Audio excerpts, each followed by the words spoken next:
Here's the dry fitment of the spoon, getting ready to weld it in. Took probably 6 hours, split up between several days. Could have done it faster if I had a full day on it, but that's all 1/8 inch plate, and I had to relief cut it down the middle, and then that cross section there because I just couldn't get it to bend properly without doing that.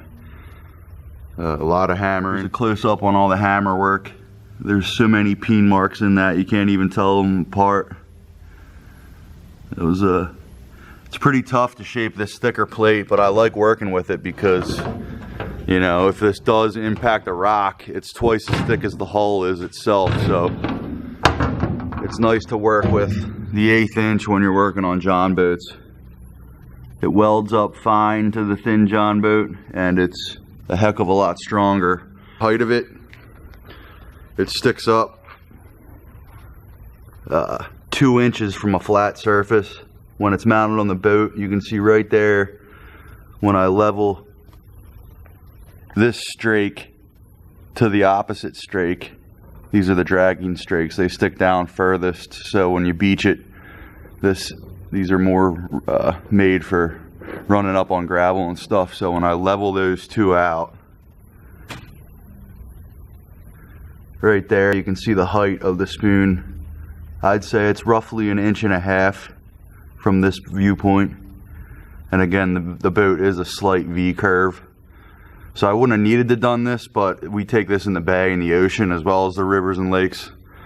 So the idea is that the air, as the boat crosses through the water, when it gets air at the front of the bow, the air will come back and hit the center point of that spoon, and the air will be forced to the easiest path, which will be the highest area, being this channel down the side.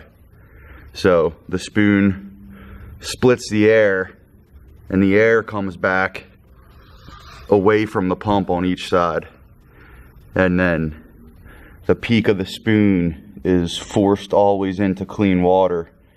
And when the water hits the front of the spoon, it creates a high pressure, and it travels back, and it has no choice but to follow this drop curvature down into the pump, because there's going to be a low pressure generated here, which actually causes the spoon to force the pump more water than it would without the spoon. At the ramp there, it causes a high pressure system, and then right here is the relief or a low pressure system, which the more low pressure you get here, the more water is forced here to follow that curvature down. There's a sky view of it, again not tacked in.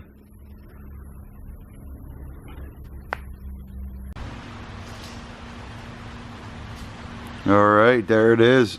That's the spoon all welded in. I did a basic Bondo job and covered it in that primer and purple paint just for now, for the first water testing, to keep it sealed up, protected. But that whole spoon will be slick Bondoed and feather sanded for a nice smooth transition.